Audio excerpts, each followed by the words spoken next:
Diary of a Ninja, a kick-behind ninja team with awesome ninja skills. Kids Adventure Stories. Written by Jeff Child. Narrated by John H. Feskins.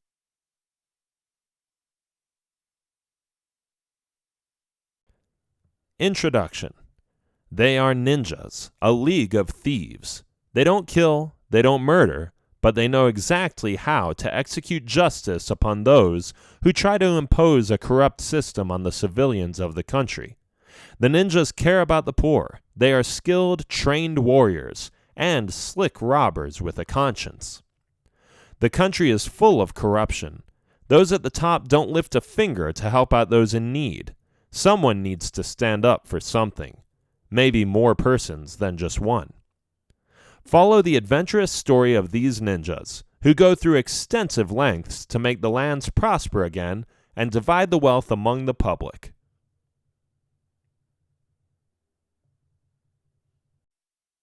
Chapter 1. Ninja Team. We are close. We are almost there.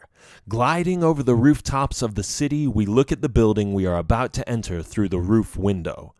Whoosh! All three of us land on the angled ridge of the edifice, maintaining our balance. We sneak towards the window and get out our tools. This window is easy to break open, Hishomi whispers. No problem whatsoever. Piece of cake, I say. And once we're inside, then where do we go? Shahiro asks. No idea, but we'll see it soon enough. My name is Ken. I am the son of Master Nawaka. He trained me in the ways of a true ninja thief. The others are my friends. They joined the Ninja League a year ago. Since then, we have protected the innocent and divided the wealth in this town. This country is full of corrupt government officials, politicians, and blackmailing bureaucrats who get away with murder, sometimes literally, if it weren't for us. We follow the rumors and the reports, making sure that no criminal gets unpunished, and no civilian gets robbed of his or her rights. When Nawaka trained me, he enabled me to become skilled in the art of sword fighting and burglary. Hishomi, on the other hand, is better with knives. He throws them, can slice with them, and even uses them quickly when he is cooking something for us. He learned how to break open windows and is now applying that benefit as we sit on the rooftop. Then there is Shahiro. He loves to solve puzzles, break codes, and use a stick to knock out our opponents. Sometimes I wonder how he does it without getting hurt. We all wear black, of course, and we have headbands, a belt, and the typical shuriken stars, which always come in handy when trying to improvise. So here we are, the three ninjas, together on a mission to set things right. Setting things right is right. The building we're on belongs to Takata, a head villager who bribed the parliament to charge a higher tax fee so he could get a larger percentage of it. The details of his maneuver don't matter. He needs to pay, and that's why we're here. In his vault, he keeps a sacred artifact he stole from the villagers in the mountain.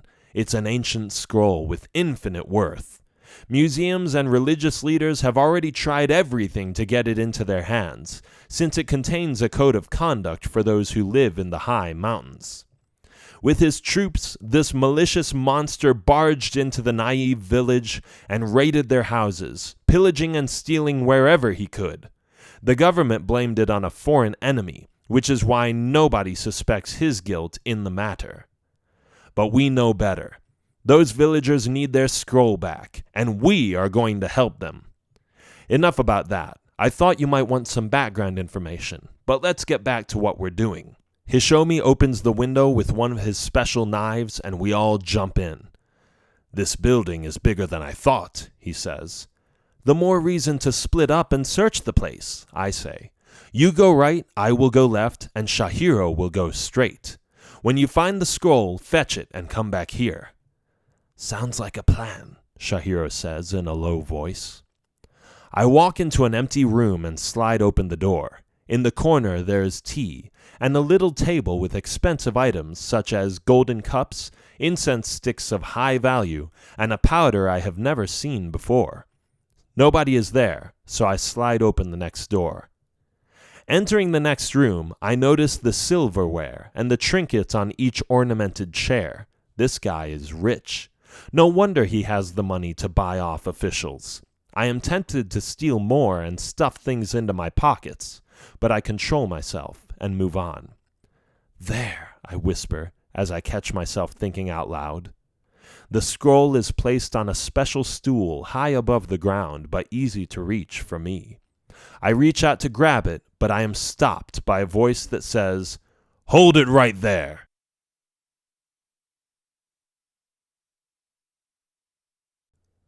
Chapter 2. Problems. Takata is standing in front of me, holding up his hand as to stop my endeavors.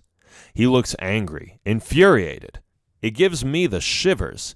His voice sounds harsh and low, and his posture is aggressive but restrained. The funny thing is that despite his evil gaze, he is in his pajamas. The outfit is patterned with hearts, polka dots, and bunny rabbits. What a loser! "Ha! Where did you get those silly pajamas?" I ask. He seems offended. "It's a kimono," he says, stepping back and raising his eyebrows with pride. "Well, whatever it's called, it looks cute, which is not typical for a corrupt magistrate like yourself." "You're calling me corrupt?" the guy in the bunny and heart pajamas yells. "I will show you corrupt." He pulls out his sword of its sheath and storms at me. I didn't expect that, actually. This sudden turn of events throws me off guard. He swings at me, and fortunately, I am able to barely block his attack with my sword. However, I fall over, and am lying on my back. Pointing his sword at my throat, he chuckles. "Who looks cute now, wimp? Any last words before I kill you?" I wince and say, "Never eat noodles with a spoon. I tried it once. It really doesn't work." "You're just trying to sound smart now. Well, have it your way." But before he can stab me, a stick hits him on the head. Ouch! Shihiro stands behind the now unconscious minister, looking contently at me and the scroll. "I guess he never learned to watch his rear end," he says. We all laugh out loud. "Okay, enough joking around. Let's leave before we wake up anyone else," I say. We roll up the scroll and I put it under my arm before we run towards the window and leap out onto the rooftop. We slide down a rope we have spanned across the roofs of the town and end up on a small house. "I will take it with me now. Tomorrow let's head to the mountain village and hand it back to the townsmen. They need it, and they will be able to use it better than we can." "Good idea," the others agree. The next day we head to the village. We arrive after a few hours, and I hear Hishomi complain while we're walking upwards and need to take a break sometimes. It's not very rich, so the one scroll that they esteem of worth should not be lost, in my opinion. But now we are here to set it right, to give back to the community. It's peaceful there, showing little houses in every corner and a place of worship in the middle. Despite their poverty, they have managed to keep the village clean. Flower pots are on the balcony of every house, and the wooden structures of their homes are well polished. Decorations of every sort are painted on the signs and statues displayed in the center of the town, and we are welcomed with a smile by most of the pedestrians who notice us. We walk straight to the hall where they worship. "Knock, knockety knock," I say as I open the door. Nobody there. The hall has benches and an altar with patterns and inscriptions, as well as drawings of swirly dragons and round symbols. The columns hold up a leaky roof, which obviously haven't been renovated or updated in a long time. The treasure box is see-through and clear as glass, but it only holds one coin and a coupon with "one free hug" on it. Is this a joke? Who would put that in there? "Is there anybody there?" I ask.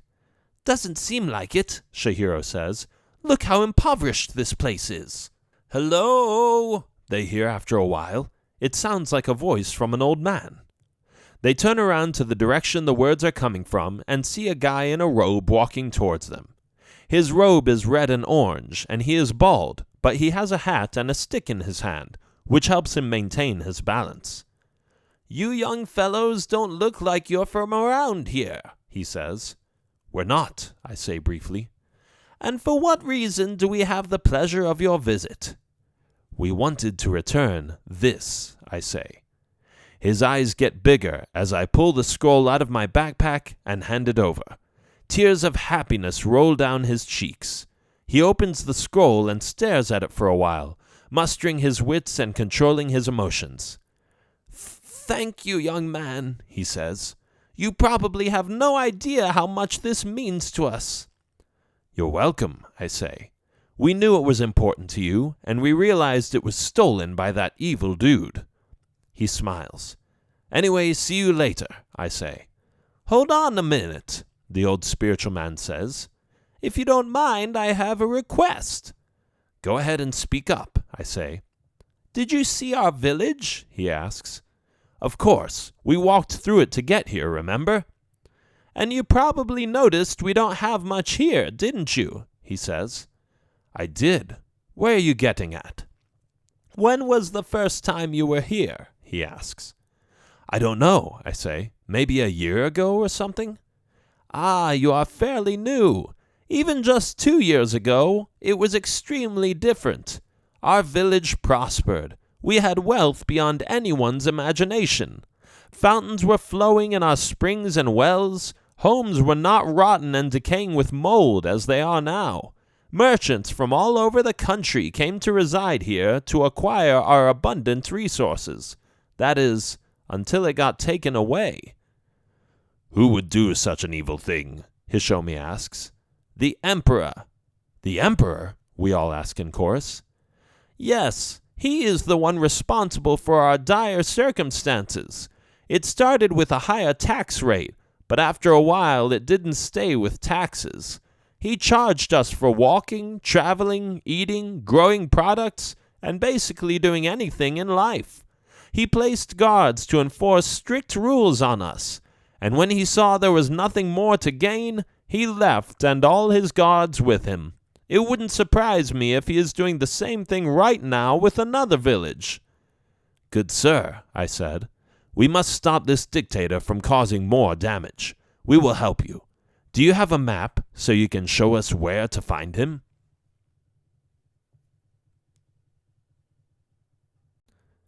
Chapter 3. Secret Treasure. After instructions from the old man and a sleepover at an inn, we left the mountain town and now we are approaching the Great White City, the location where, according to the old geezer, the emperor keeps his treasure room. He has a huge room completely filled with gold, jewels, and riches, all stolen from the humble inhabitants of this country. His troops have invaded many villages and brought everything they pillaged into a big pile underneath the palace. This is where we're going, and this is our goal, to retrieve the treasures that rightfully belong to the population. How we are going to do it is not sure, but the first step is to get there. The Great White City is a magnificent place, adorned with majestic structures and monuments which please the eyes. The emperor has used some of his riches to build an impressive place to show off the splendor of his realm. Not much of it ends up in the hands of the people, though, and the contrast between the rich and poor in the city, which we observe as we walk through the streets, is staggering and sickening at the same time. The palace is towering over the little poor homes, as if there is nothing else worth seeing. "Tonight we strike," I tell the others. "Be prepared. For now we'll just enjoy the city views and try to find any information about the treasury. Meet here at 7. It will be dark by then." "No problem," Shihiro says, and Hishomi nods. We separate and explore the city. I go to the front door of the palace while the others inquire about the treasury and attempt to discover any leads to the treasury on the sides of the palace walls. "Hey, what are you doing here?" an angry guard shouts, pointing at me. In the most innocent manner possible, I point at myself and say, "Me? I am just going for a stroll on the big plaza. Nice-looking palace, by the way." "Well, don't come any closer. This place is top secret. What's underneath here is none of your business, so back off," the guard says. "Take it easy, it's all good," I say, holding up my hands to calm him down. "I'm leaving already." I walk around the city. It's busy.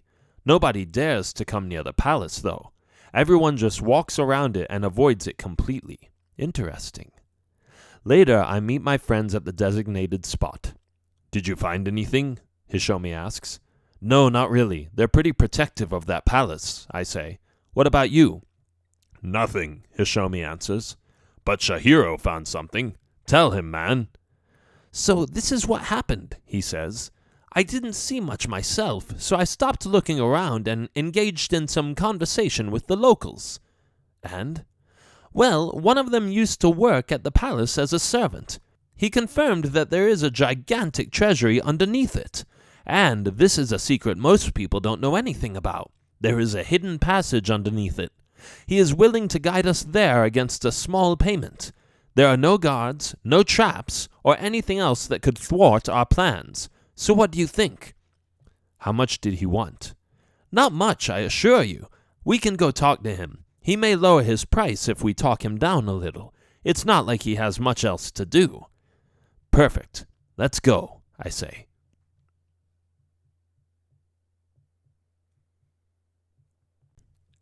Chapter 4. Competing.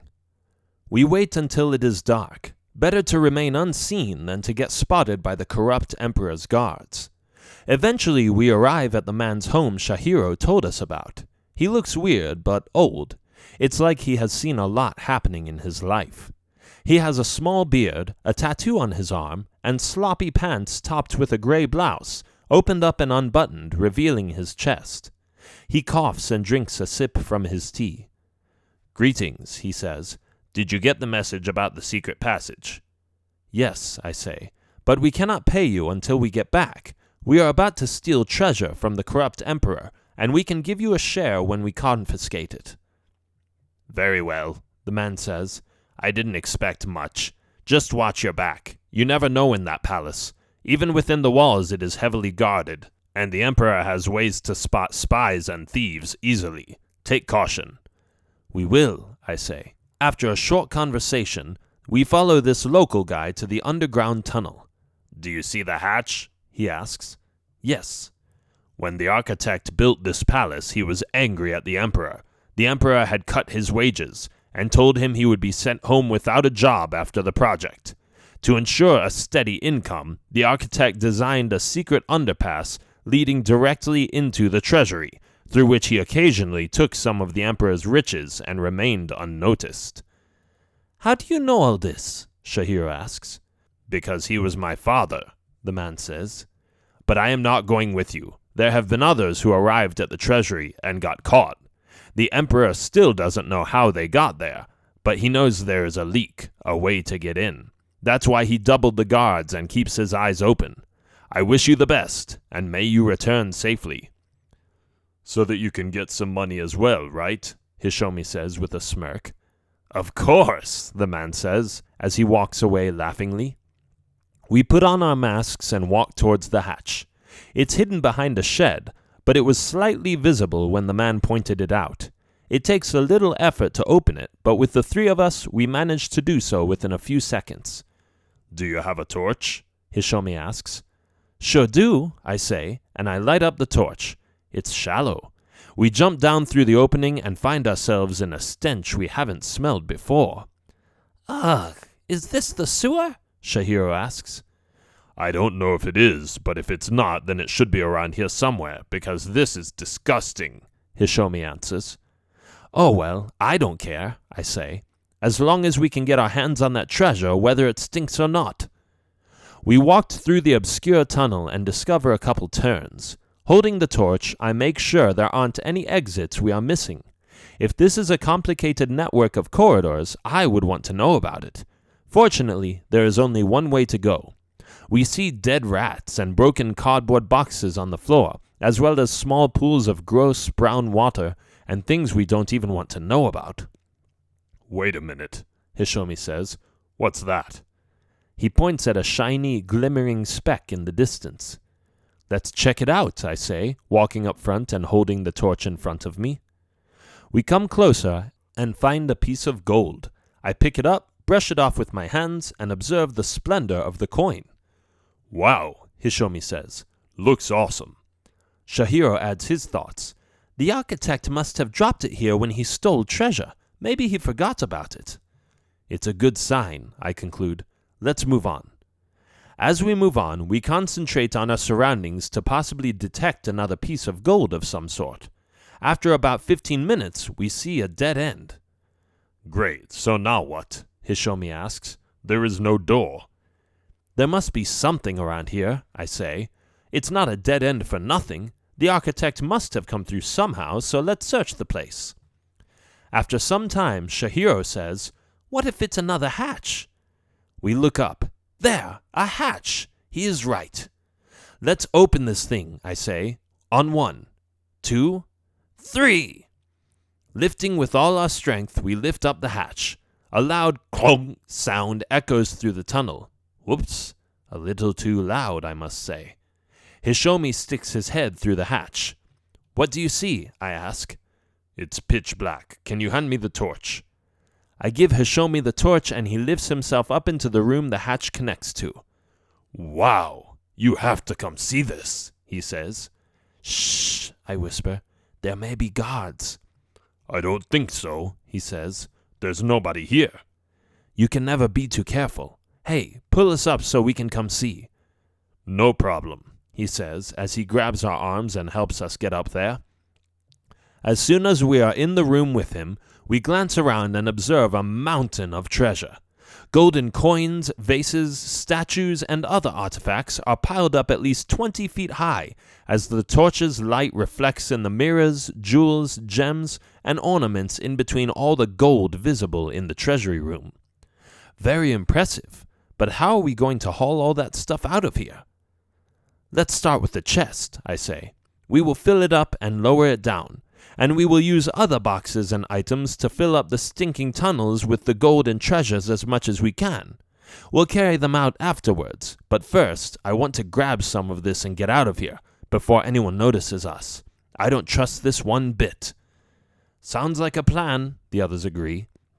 No sooner said than done, we are in the process of filling up the tunnel with wealthy things. Nothing seems to bother us for a while, but suddenly I hear a sound. It's the sound of coins falling down on the other side of the humongous vault we're in. I hold the torch in the direction of the sound, but I can't see anything out of the ordinary. Hi-ya! A ninja comes running out of the dark, jumps up and kicks me in the face. I fall down and drop the torch. Hishomi immediately attacks the assailant and gets into a fist fight. The two kick and punch and use their best moves to defeat one another.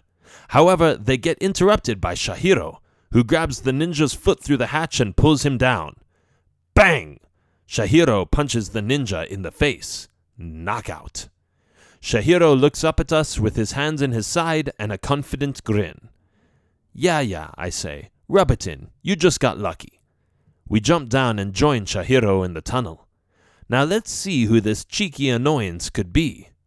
I reach over and pull down the ninja's mask. I can't believe it. Could this really be true? No, impossible. The ninja is none other than my brother. Mashimato, what on earth are you doing down here? I ask. I knocked him out, remember? Shahiro says. I don't think he hears you. Very well, I say. Get some water from the tunnel. I know it's disgusting, but it will wake him up.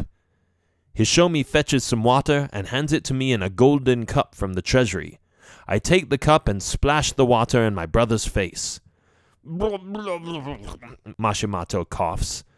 What did you do that for? You could have just waited. Why are you here? I ask. I should ask you the same question, Mashimato says. Well, we asked you first, so give your explanation now, or if you wish, we can just punch you again, I say. I am stealing from the Emperor, of course, which apparently is the same as you are doing, he says. I have been stealing from here for years, always a little so it's not as noticeable. There is so much poverty in the city that I give most of it to the poor. Most of it? I say. He smirks.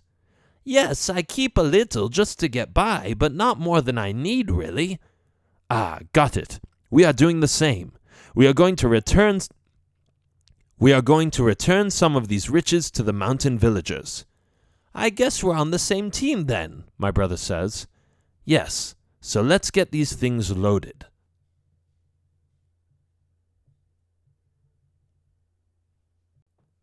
Chapter 5. Stuck. I can hardly believe how much there was. So many pieces of gold, diamonds, jewelry, objects. We are not planning on taking everything. No, just enough to help the people in the mountain village, not more than we can carry. We haul the goods into chests and strong bags through the tunnel. My brother, Mashimato, is helping us. It's weird having him here. I thought he lived somewhere else. We haven't had contact for a long time, and I always wondered what he was doing anyway. Interesting to see that he took the same path as I did. It makes sense with the inequality in this country, but it's still a funny coincidence. Either way, fate has brought us together, and we combine efforts to get the treasure to the hatch we came through. We're almost done, I say. This is about as much as we can carry. We might come back later. Handing each other the bags and chests, we find our way to the surface and are standing outside the palace walls where the secret passage begins. I am quite content about the stuff we stole. It's for a good cause, and now we actually have something to give. All of a sudden, we hear a voice. Don't move a muscle. We turn around and see an entire patrol of soldiers come our way. The soldiers are carrying weapons and armor. There must be at least 10 or 12 of them. How did they know we're here? This makes no sense to me. Then it becomes clear as glass. The man who told us about the tunnel is with them. He's a snitch. That two-faced ugly head, he won't get away with this. I see that the corrupt emperor pays you more than we do, I say. Ironic, isn't it? He says. The richest person in the country pays me more than a bunch of inexperienced common thieves. You probably would have done the same. You're mistaken, I say. Unlike you, I don't have a black heart. We help the people and divide the wealth. Such self-righteousness, he says sneeringly. Guards, seize them. We are ninjas, and as such, we are highly skilled and trained in combat. At this moment, we don't hesitate and pull our weapons. My swords dash through the air. Mashimato throws his shurikens as the unsuspecting soldiers. Hishomi throws his knives accurately at the most crucial pressure points of their armor, and Shahiro's stick bangs a few of them on their foreheads. Our victory seems secure. Most of the soldiers are painfully lying on the ground. The few who are left shake with fear, as does the snitch who started this fight in the first place. We threaten to come near them, and they step back. They're really scared of us. But our confidence doesn't last long. Strangely enough, we notice the remaining soldiers and the snitch come at us with a self-assured look on their faces. What is the meaning of this? Did they suddenly take courage? We turn around and look behind us. Uh-oh. This is why they became so brave. An entire army of soldiers is approaching us from the back, surrounding us entirely. Now what? Time to go, I tell the others. We cannot win this fight. But what about the treasure? Hishomi asks. Unfortunately, we'll have to leave it. There is no other way. There, Shihiro shouts. The roof! Let's escape via the rooftops. Good idea, I say, as I start running towards a barrel on the street. Leaping via the barrel and climbing onto the other side of a window, we all adroitly lift ourselves on the rooftops, evading the army entirely. They aren't so agile. Soldiers aren't trained the same way as ninjas. We remain in the shadows and come to rest after several blocks away from the scene. I still can't believe that snitch. What a mean person. Oh well, at least we got away, but it seems like there's nothing else we can do.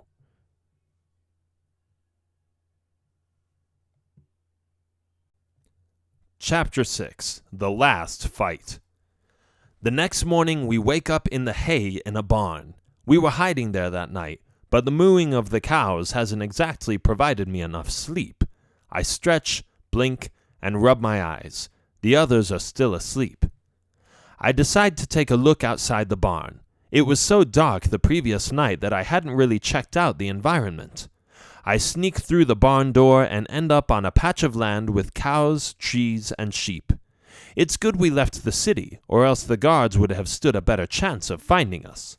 Now that we are in the countryside, I wonder what to do next. We escaped and avoided prison, but we also lost all the gold and riches. A figure emerges from the morning dusk in the distance. It's a vague silhouette of a man coming towards me. As he approaches the barn, I recognize him. No, it can't be. It's the snitch. You thought I was an old cripple guy, didn't you? He says with an evil smirk on his countenance. Well, you thought wrong. That was just a cover-up. I was able to track you down through the things you touched, knocked over, and the footprints in the sand. You ninjas are such amateurs. And now you're here, far away from the others, with no swords which you accidentally left in the barn. Poor you. What is your problem? I asked. Don't you have a conscience? Can't you see what's going on in the realm? Of course, he says, still walking towards me. But do I look like I care? I am getting my fair share from the Emperor, and that's that. Then this discussion is over. Show me what you've got, snitch, I say as I get in a position to fight. Roar! He yells as he jumps at me with a ninja kick. I step aside and throw a punch. Missed. For several minutes we fight, throwing punches, blocking each other's attacks, kicking, throwing each other around. He certainly knows what he is doing. I didn't expect that. Eventually I wait, pretending I don't see him coming. He smirks, since he thinks he can beat me now. Closer and closer he gets, until... whoosh! He throws a punch at me and barely misses my head. I grab his arm and twist it around, forcing him in an awkward position and holding him down on the ground. Okay, stop, he begs. I'll give you whatever you want, just don't kill me. I'm not going to kill you, I say. I am going to lock you up in here and leave a note for the farmers, so that they can do whatever they want with a snitch like you. Oh, good, I knew you weren't going to hurt me. You're not like that. I didn't say that, I say. He looks up at me and... bang! I punch him knockout. It's more convenient this way since now he can't go anywhere.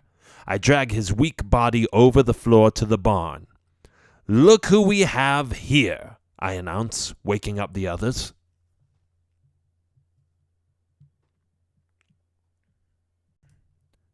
Chapter 7.